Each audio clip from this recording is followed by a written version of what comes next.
দুর্ভাগ্যজনক বাস্তবতা হলো অনেক পাঁচ ওয়াক্ত নামাজি মানুষ আছেন, দাড়িওয়ালা মানুষ আছেন, অনেক মহিলাদের মধ্যে বোরকাওয়ালি আছেন, পর্দা মেনটেন করেন এমন মানুষ আছেন। অন্য অনেক দিক থেকে মাশাআল্লাহ তিনি একজন ভালো মুসলমান হওয়ার চেষ্টা করেন, কিন্তু ঝগড়া লাগলে মুখ খারাপ করেন। অনেকে বাহিরে মুখ খারাপ করে না, বাসার ভিতরে করে। বাসার ভিতরের লোকজন চিরকুট লিখে আমাদের কাছে পাঠান যে ওনাকে দেখলে বোঝা যাবে না ওনার মুখ দিয়ে এরকম কথাও বের হয়। বাহিরে মানুষ কল্পনাও করতে পারবে না যে উনি মুখ দিয়ে এত খারাপ কথা বলতে পারেন। তো এই জন্য এটা একটা অ্যাসিড টেস্ট, ইমানদারের জন্য অগ্নি পরীক্ষা, যে ইমানদার ঝগড়া ফাসাদ লাগলে, কারোর সাথে গন্ডগোল ফাসাদ হলে তিনি নিজেকে কতটা নিয়ন্ত্রণ করতে পারেন। এটা অনেক বড় একটা পরীক্ষার বিষয়। তো এই পরীক্ষা আমাদেরকে উত্তীর্ণ হওয়ার চেষ্টা করতে হবে। কারোর বদভ্যাস থাকলে সেটা ত্যাগ করার জন্য সংকল্প করতে হবে।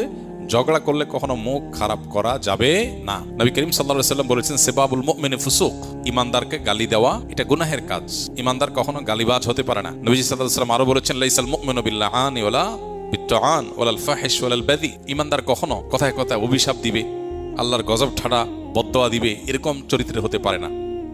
এবং গালমন্দকারী, মানুষকে কথায় কথায় বাজে কথা বলা, এটা ইমানদারের স্বভাব হতে পারে না।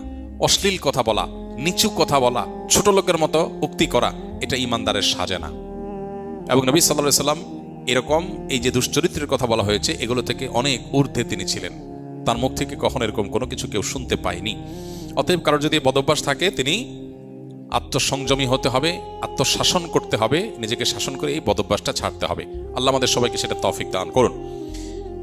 এটা হলো ঝগড়ার সময় লক্ষণীয়, গালমন্দ না করা, অশ্লীল কিছু না করা, গালমন্দ, ঝগড়াতে গালমন্দ এবং বাজে কথা এগুলো না করা।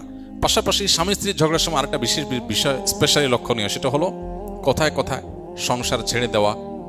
আর তার সাথে বনিবনা হবে না, আর একসাথে থাকা যাবে না, না তোমার সাথে একসাথে চলা সম্ভব না, না তাহলে আমার ভিন্ন চিন্তা করতে হবে। এই কথাগুলো কমন ছোট লোকই ঘরে ঘরে আজকাল শোনা যায়।